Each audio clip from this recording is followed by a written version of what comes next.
그러면 수업을 들어보니까 정확성이라는 거는 사전 그 아래에 있는 속성 간의 관계가 사전에 방지하는 것이 가장 중요하고 그 이후에 이제 오류가 필수적으로 생길 수밖에 없으니까 오류가 생겼을 때 그 발생을 감지하고 그리고 오류를 회복하는 게 중요하다는 걸로 이해를 했는데 그럼 효율성 같은 경우에는 그 아래에 있는 반응성과 단축성 사이의 관계가 뭔가 각 도메인별로 비율을 조정하는 게 중요한지 이런 게 달라지는 건지 그 두 가지의 관계는 어떤 것인지 좀 궁금해요. 그것도 아주 굉장히 좋은 질문. 도메인 그러니까 시스템의 속성 또는 사용자의 속성에 따라서 달라져요. 그러니까 아까도 잠깐 이야기했지만 많은 것들이 주관적인 경험이기 때문에 이 해당 도메인에서 그 사람이 뭐를 더 정확하게 중요하게 생각하느냐에 따라서 달라져요.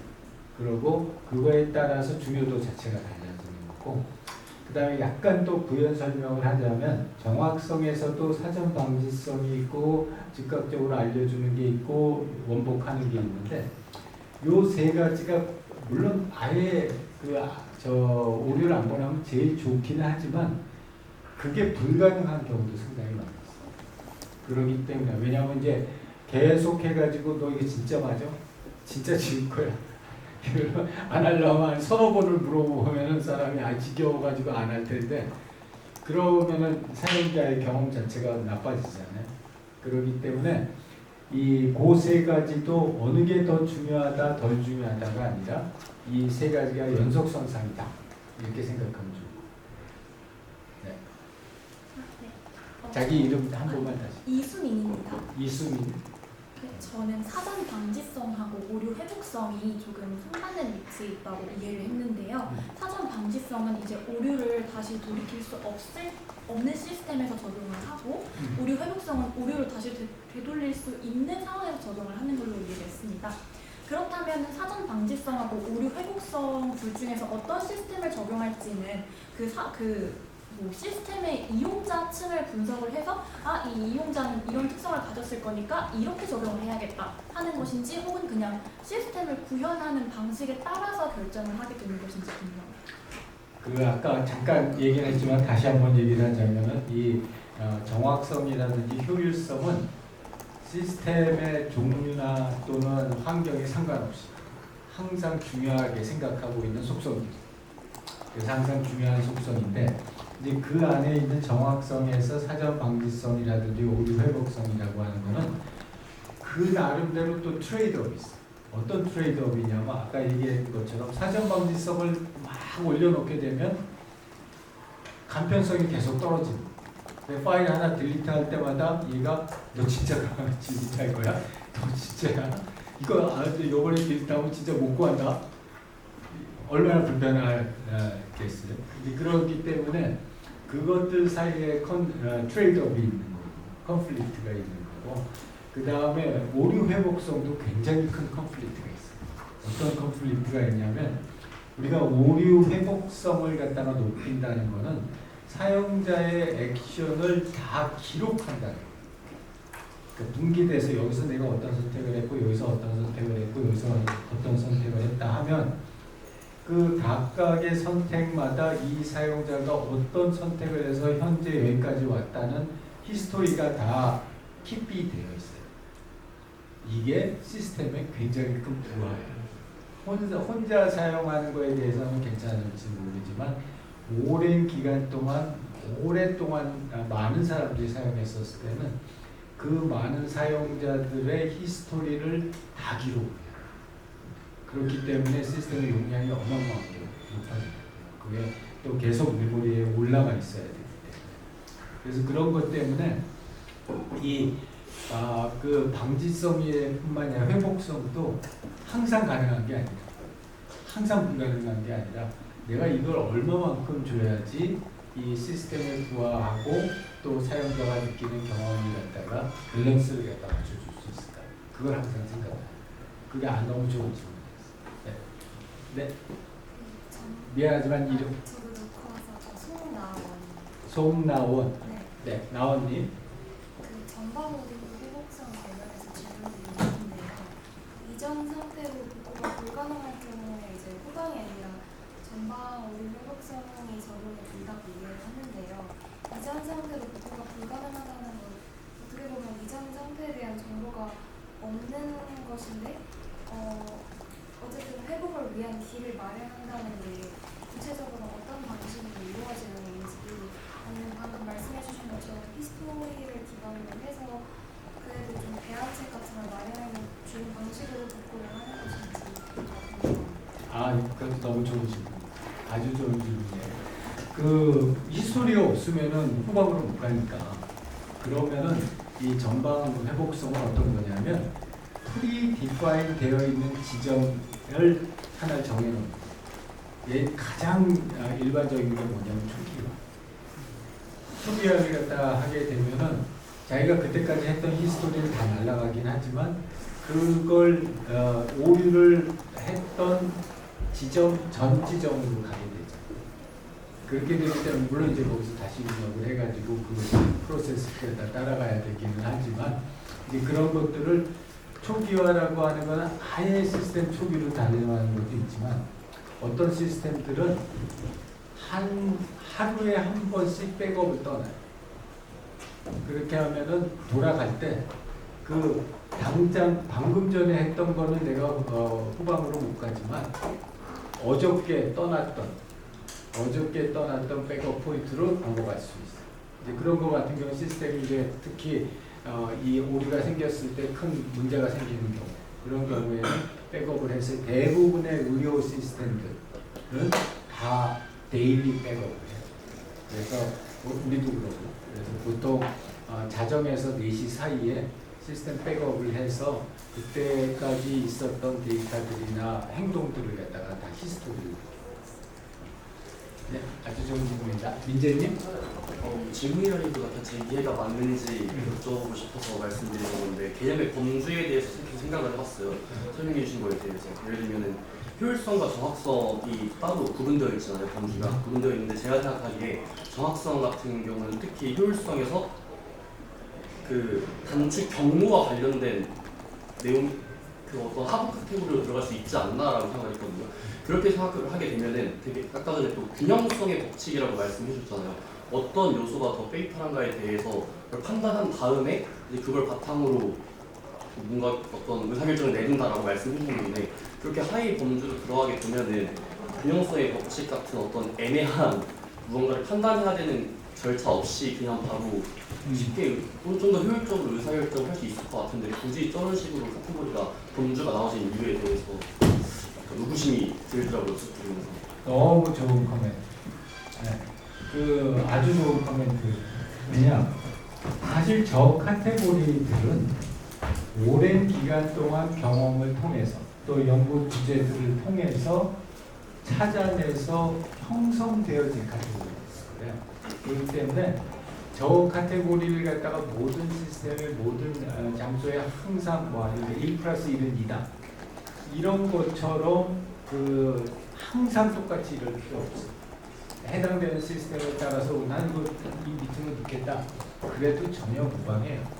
다만 이제 기존의 연구들을 갖다가 또 했더니 정확성과 효율성은 다른 카테고리로 구분이 되더라.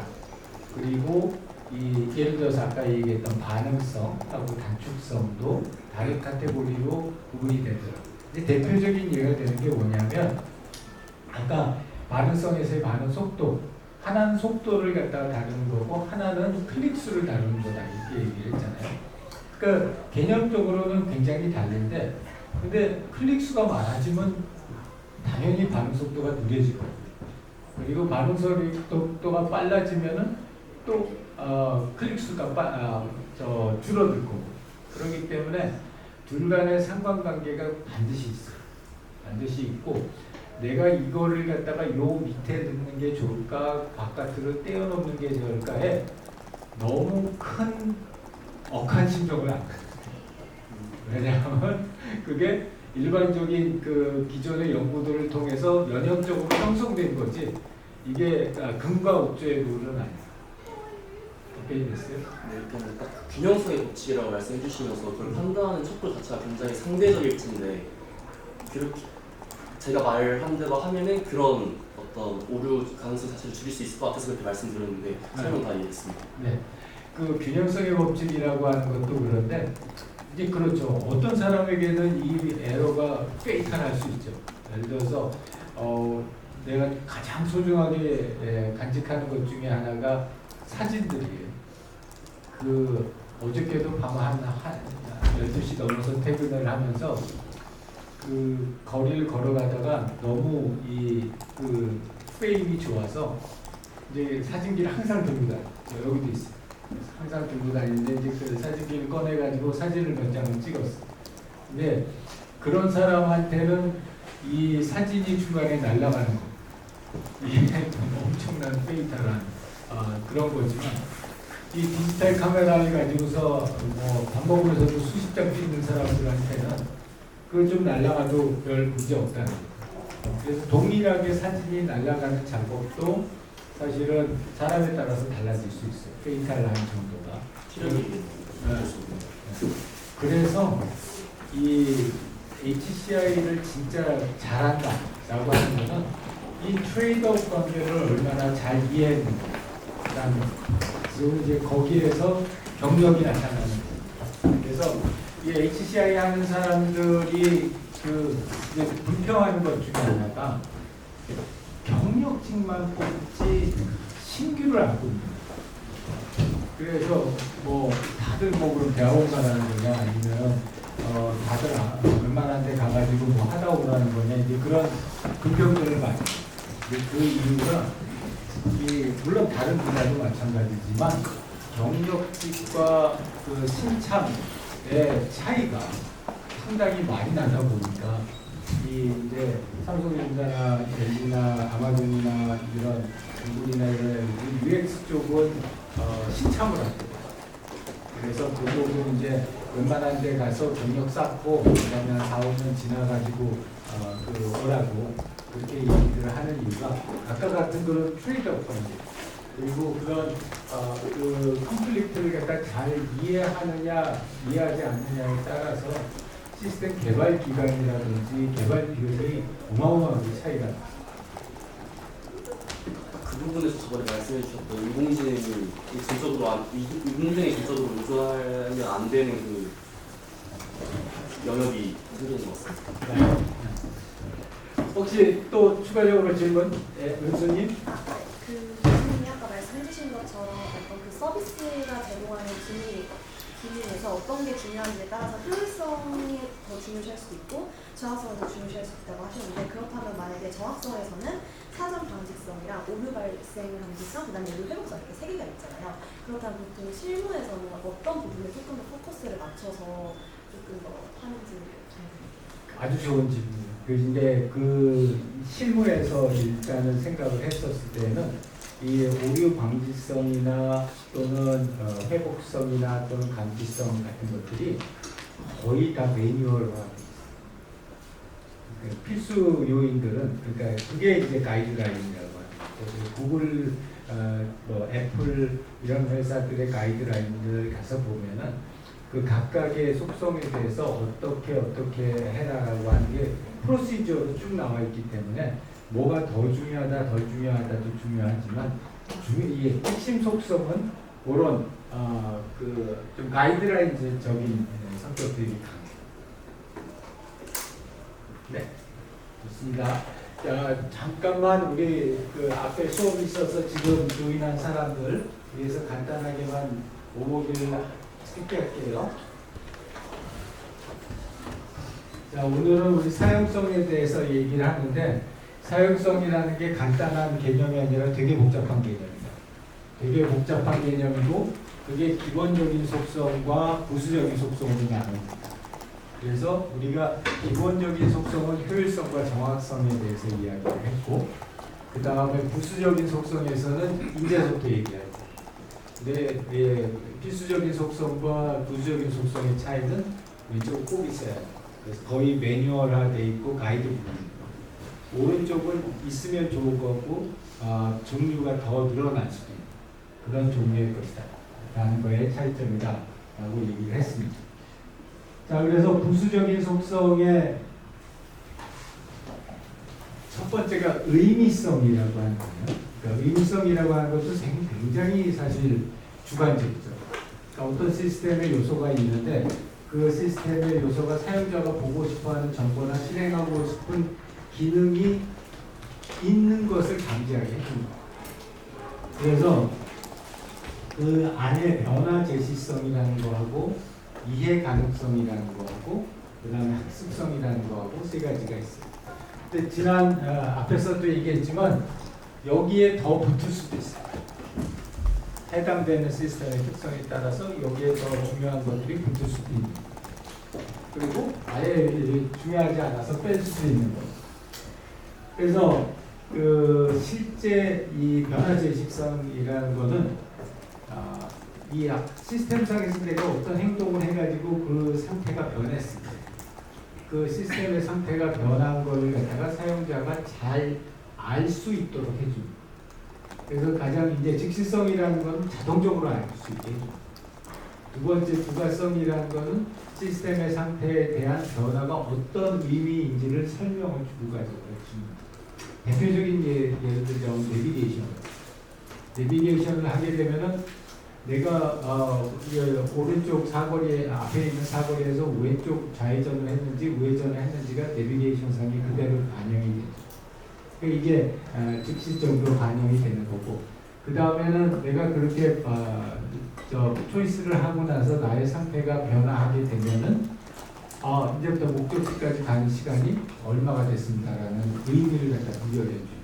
그래서 이게 부가성이라고 하는 거예요. 그래서 시스템의 의미가 좀 더 사람들에게 의미가 있으려면은 이런 변화제성이 제시돼야 된다. 이게 첫 번째고요. 두 번째는 이해 가능성. 그래서 전달되는 정보를 갖다 사람들이 이해할 수 있어야 된다라는 건데 그 제일 첫 번째 얘기하는 게 가독성입니다. 근데 이제 우리 특히 어르신들 대상으로 한 시스템들 같은 경우에 보면은 이 젊은 사람들 좋아하는 이렇게 아주 세련되고 멋있는 그런 폰트라든지 사이즈가 전혀 안 맞죠. 그래서 일단 눈에 보여야 되는데 이게 가독성이 눈에 보여야 된다. 읽을 수 있어야 된다는 거고. 그런 걸 통해 가지고 논리적이라는 것은 이게 실제로 이것들을 갖다 사용하게 되면은 우리가 충분히 그것들을 갖다가 논리적으로 설명할 수 있어요. 그래서 그런 설명 가능성 같은 것을 갖다가 의미하는 게 우리 이해 가능성이고 학습성은 쉽게 배워야 돼요. 그러니까 여러분들이 그 어떤 시스템을 갖다 사용할 때 매뉴얼을 읽는 사람 거의 없잖아요. 심지어는 핸드폰을 사도 매뉴얼을 읽는 사람이 생각보다 무지무지한 그 비싼 핸드폰을 샀는데 그리고 제조사에서 엄청나게 공을 들여가지고 매뉴얼 작업을 하고 웹사이트 작업을 했는데 실제로 보는 사람은 없다가 과정입니다. 그러니까 그러다 보니까 러너빌리티라고 하는 거, 학습성이라고 하는 거는 새로운 시스템을 익숙한 정도까지 사용할 수 있게 되는데 걸리는 시간 가속이에요. 이걸 갖다가 줄여주는 이게 학습성이에요. 그래서 뭐 매뉴얼을 제공한다든지 그 다음에 이걸 한번 사용하게 되면은 그 다음에 그걸 갖다 사용 단계, 그 단계를 기억할 수 있는 그걸 갖다가 좀 더 올려준다. 그러니까 요새 보면은 새로운 시스템 앱 다운로드 받게 되면은 이 그림에서 보는 것처럼 음영 처리하면서 요거 누르면 어디로 가고 요거 누르면 어디로 가고 이런 걸 보여주죠. 이제 그게 러너빌리티에 대한 건데 특히 키오스크나 이렇게 한 번 쓰고 말 것, 자기가 항상 가지고 다니는 게 아니라 한 번 쓰고 말 것 같은 시스템에서는 이런 러너빌리티가 굉장히 중요한 속성입니다. 그 다음에 이제 유연성이라는 큰 카테고리가 있어요. 유연성이라는 것은 기본적으로 사용자가 사용하고 싶은 방식대로 그리고 사용자가 원하는 기능대로 그렇게 사용할 수 있게 유연하게 시스템을 반응해야 된다라는 걸 갖다가 해. 그래서 이제 여기서 이렇게 보게 되면은 첫 번째 사용자 주도권이라는 게 있어요. 이 사용자 주도권이라는 건 뭐냐면 사용자가 모든 사용의 이니셔티브를 가지고 있어야 됩니다. 예를 들자면 여러분들 그거 있잖아요. 그 내가 모르는 사이에 시스템의 모드가 바뀌는 경우. 그래가지고 지금은 예를 들어서 내가 한글 입력 모드였는데 나도 모르는 사이에 이게 영문 입력 모드로 바뀌었어. 그러면은 그게 아무리 좋은 것이라고 바뀜이라고 할지라도 사용자 입장에서는 굉장히 불편하다. 왜냐하면 사용자가 이니셔티브를 쥐고 있지 않습니까? 그래서 사용자 주도권이라고 하는 것은 사용자로 하여금 그 주도권, 모든 본인의 상호작용의 주도권을 가질 수 있게 해주자. 이게 AI 시스템하고 정면으로 컨플릭트가 납니다. AI 시스템은 기본적으로 지각하고 그 다음에 추론을 하고 그 다음에 행동에 옮기는 것을 AI가 하겠다라는 것이 그 100% AI 시스템의 특성입니다. 그런데 그런 것들을 갖다가 시스템이 그렇게 주도적으로 나가는 것 자체에 대해서 이 HCI 쪽에서는 사용자 주도권을 갖다 확보해줘야 됩니다. 이건 어떤 의미냐면 AI 시스템이 그렇게 하는 거에 대해서 사용자가 턴온을 하든 턴오프를 하든 할 수 있어야 됩니다. 그런데 여러분들이 뭐 챗GPT 같은 생성형 쓰다 보면 느끼겠지만 100% 여러분 컨트롤하지 못하는 경우 되게 많아요. 이렇게 컨트롤을 하지 못하는 경우는 이 사용자 주도권이 훼손됐다. 이렇게 보여집니다. 그런데 사용자 주도권이 훼손된 게 꼭 나쁘냐?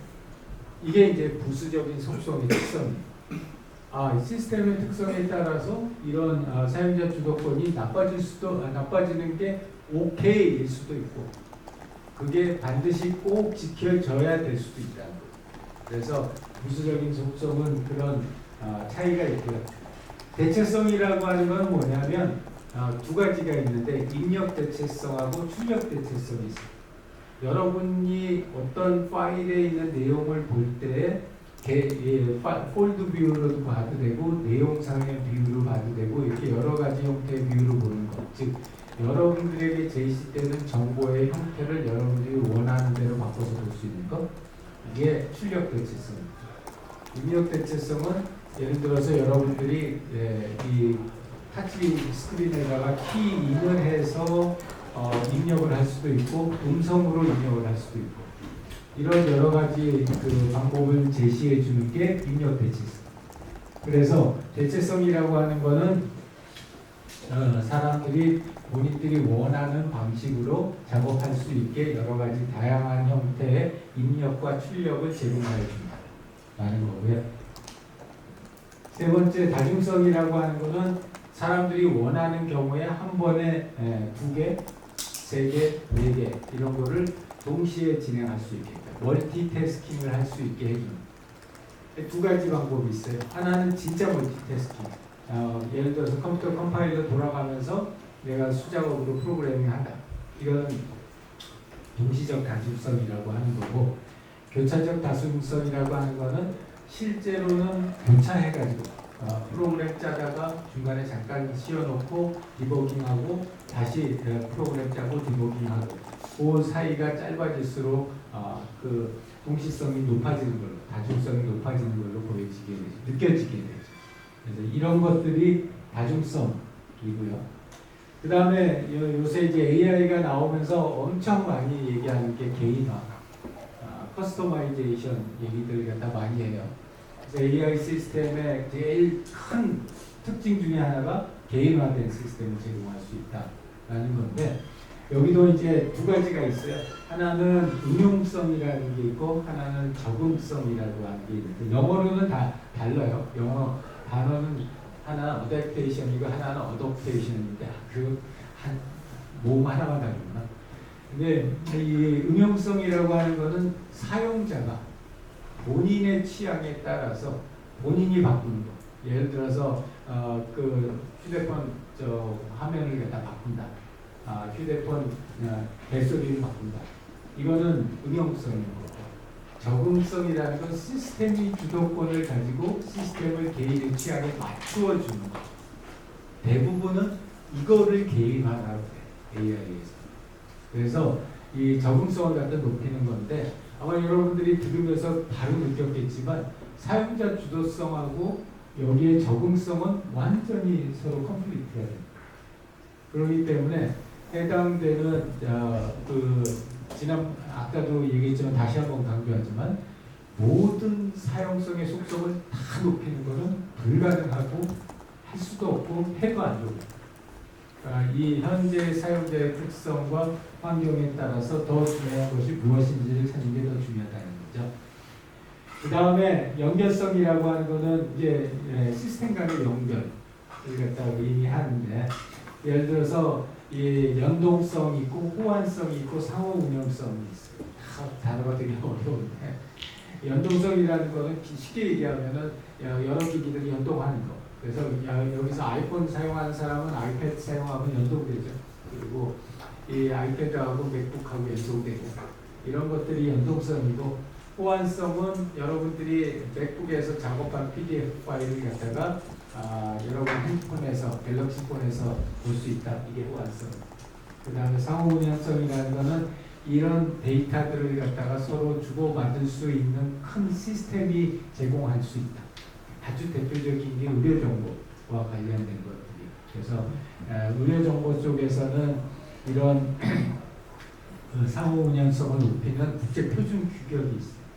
이제 그런 국제표준 규격에 따라서 하게 되면은 저기 우즈베키스탄에 있는 병원에서 찍은 엑스레이가 여기 한국에 있는 세브란스 병원의 디스플레이에서 자연스럽게 쉽게 볼 수 있게 이렇게 전달을 해줄 수 있다. 그 다음에 일관성이라고 하는 거는 컨시스턴시. 그래서 시스템이 가지고 있는 정보나 기능이나 내용들이 지금까지 사람이 익숙하고 유사한 것들과 비슷한 그런 의미를 갖다 제공하는 거예요. 그래서 제일 첫 번째 얘기하는 게 이제 predictability. 과거의 경험을 생각을 했었을 때 비록 우리가 매뉴얼을 읽지 않더라도 아마 이렇게 움직일 거야. 여기 오른쪽에 있는 그 링크에서 예를 들면은 녹음 멈춤 재생할 때 이렇게 세모 표시 짝대기 2개 네모 표시 있으면 내가 그걸 매뉴얼을 갖다가 보지 않더라도 대부분의 시스템에서 네모는 정지, 짝대기 2개는 일시 정지, 네모는 정지, 그 다음에 이 동그란 이 세모표 이렇게 되는 거 플레이 이렇게 알고 있으니까 그런 일반적인 기준에 따라가자라는 거고요. 비슷한 얘기로 친숙성 하게 되면은 이 일반적으로 사용하는 용어나 또는 모습이나 또는 직관적인 내용들을 갖다가 최대한 하자. 이제 여기서 나오는 개념이 affordance라고 하는 개념이 나와요. 그래서 여러분들이 이 실제로 이 위에 있는 예를 보면은 문을 보면은 대부분 이 바 형태로 되어 있는 문은 여러분들이 밀고 나갑니다. 왜냐하면 그렇게 밀고 나가는 거에 지금까지 계속 익숙해져 있었기 때문에. 예를 들어서 저런 바 형태인데 저 바를 갖다가 잡아 당겨야지 나갈 수 있다. 그러면 되게 어색할 거예요. 그래서 이런 것들인데 그거를 물리적인 것뿐만이 아니라 소프트웨어 내에서도 가지고 와서 스타벅스에서 밀어서 결제하기를 하죠. 땡겨서 결제하기라고 안 하고 이제 그런 것들이 다 유사한 형태의 개념들로 연결되어 있다라는 거고요. 그래서 일반화 가능성이라고 하는 거는 내가 예전에 사용했던 시스템이나 예전에 사용했던 메뉴들을 갖다가 새로운 시스템 또는 새로운 상황에서도 직접적으로 사용할 수 있게 한다라는 게 일관성입니다. 그래서 계속 강조를 하지만 모든 속성들, 앞에서 얘기했던 모든 속성들을 다 만족시키는 것은 가능하지도 않고 바람직하지도 않다. 그러니까 여러분들이 가장 핵심적으로 여러분들의 고객과 여러분들의 고객이 이 시스템을 사용할 환경 그리고 그 시스템이 수행할 과업을 생각을 해서 핵심적인 속성을 선택을 하고 그 선택된 속성을 지속적으로 가져가는 게 중요하다라는 겁니다. 그래서 이 디지털 헬스에서도 마찬가지로 이 디지털 헬스 쪽에